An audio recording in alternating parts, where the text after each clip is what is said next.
look like a normal couple thing on the surface level, but it is not that normal. It's screaming red flag. Who holds their partner by their neck? It seems like you are holding her hostage. It seems like you're pinning her down. It seems like you are demonstrating to the world, say, this is my trophy, I own her, she's my extension, she belongs to me. I have talked about this so many times, how narcissists treat your body in public. You are treated like you're a puppy.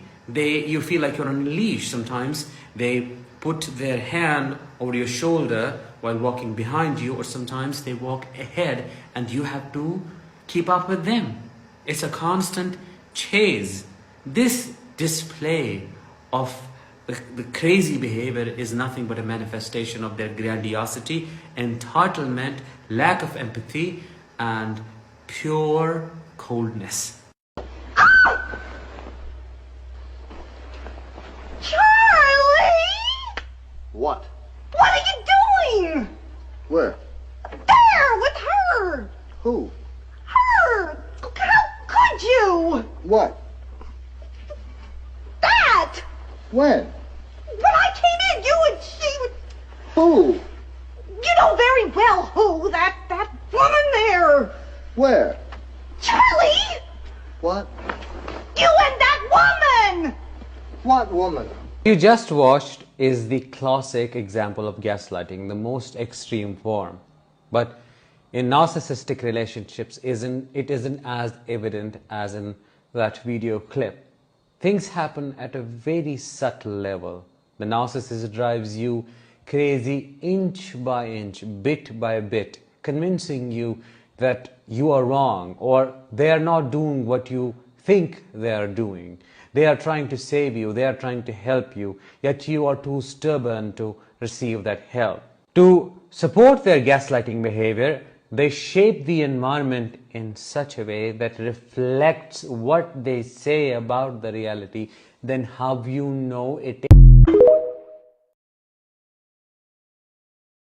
Do this to find out if you are dealing with a narcissist quite early on in the relationship. Check the person's relationship, their connection with their parents and family, especially the mother. If it is a man, notice if she is overly involved in his affairs, if she is overshadowing, if she is the one who takes decisions on his behalf, if she is the one who seems to be controlling almost all aspects of his life. Because enmeshment is the biggest red flag of a narcissistic relationship. The chances are this man is going to be a minion of the matriarch. If it is a woman, notice how she is being treated by the family, by the father, by her mother. If she's being overly controlled, if they come to her rescue every single time there's something goes wrong in her life. If they are the one who enable her quite blindly, that should give you enough information to decide what to do next. One of the red flags that you cannot miss if you want to know if the person that you're dealing with is a narcissist.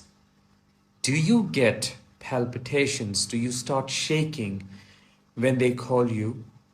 You have not picked up the call yet you are trembling. Why? That doesn't happen with a normal person. That doesn't happen with someone who is safe to be around. Why is your body shaking? Why are you ruminating? Why are you already preparing yourself for the worst case scenario? Why are you filtering your thoughts? Why are you thinking about what to say next? What words to use? Why are you trying to change your tonality? Because you know they are going to tone police you. This does not happen with a safe person. This is not supposed to be an experience of a person with their partner. Cold chills, sweats, what is that all about? If you have these signs and symptoms, you need to rethink about your relationship and consider the possibility of being with a narcissist.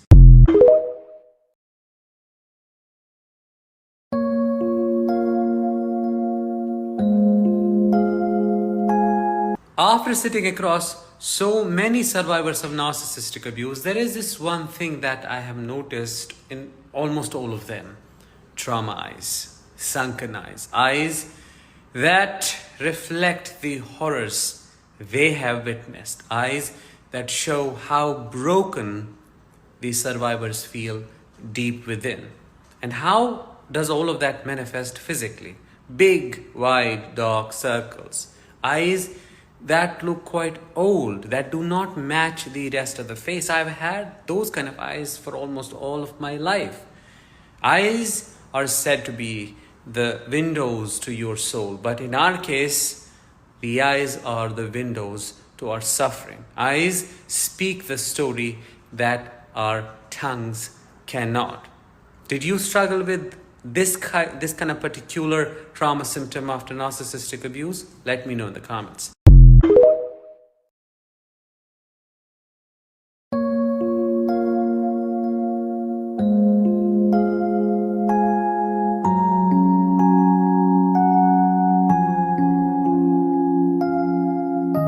Do you know why you shake a lot when with a narcissist? It's because you feel uprooted in your core. You feel like a fish who has been thrown out of water. Now it's struggling to breathe.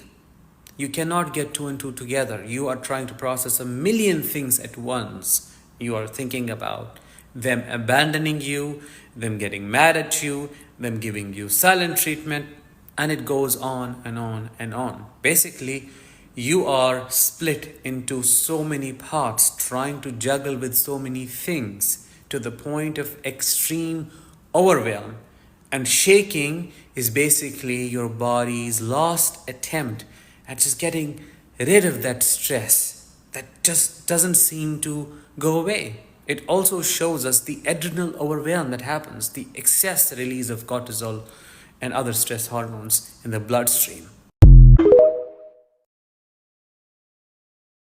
I did meet other people, but I wasn't interested or excited by anyone else that I was seeing. And in my mind, I was committed to him. So I would meet other people, but at the back of my head, it was like, I'm going back to him. I'm not saying she's a narcissist, but this can be seen as an example of classic narcissistic behavior. A narcissist is never committed to a single person. They do not know what commitment is. They may give you commitment, but actually in their head, they're always in search of something better because they believe they deserve something better. They do not know what this something better is. They seek novelty. They may have a really big diamond in their hands. They'll drop it and go looking for something better and bigger. The fact is, they are in a constant state of dysphoria, utter dissatisfaction with their life. They do not feel enough, but they can't acknowledge it. So they keep going around giving you hopeless hope. Oh, we are together, only to find out that no, they're not in your life at all. Have you ever wondered why this happens? Why a toxic man, a toxic life, a toxic relationship will absolutely drain you and change your face, literally. I'm going to break it down for you why this happens. This photo is a good example of the common expression that Liz now has on the show. Even though it's a snapshot in time, this is what she is doing a lot if you watch the show. There's extreme pulling down of the corners of the mouth here. This is your dowel muscle. You can see where everything's pulling down, and even into the neck there's tension that's dragging everything downward. When people are unhappy with their lives, you see a lot of downward motion and inward pinching motion. Did someone tell you, I do not recognize you? What has happened to you after leaving the narcissistic relationship? Did you notice some significant changes in your facial features? If yes, then you must understand that narcissistic abuse does not only bruise you mentally, it changes you physically as well. As described in the earlier video, the muscles where the pressure goes most is this area. It's always pinned, and then you develop these worry lines. You're always on alert and you're sad, and that shows up around your lips, around your cheeks, and you look terrorized to a stranger, to a friend who has not seen you for months.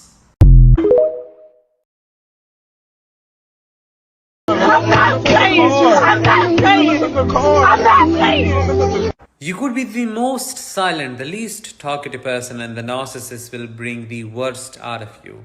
They'll push you to your limits. They'll abuse you until you start screaming, yelling, cussing. A small trigger and there you go. You're trying to justify yourself. Your voice raises quite naturally as a trauma response, which they point out to make it seem like you are the abuser. You're the one who is losing it. You're the one who's scaring them off, and so on. They'll stab you until it starts bleeding, and when it does, they will blame you for being all red, but will never take a step back to question themselves and their actions. It's rightly called reactive abuse. Your reactions to their abuse are biologically correct responses. Anybody in your place would have behaved the same way, which is why you need to stop blaming yourself.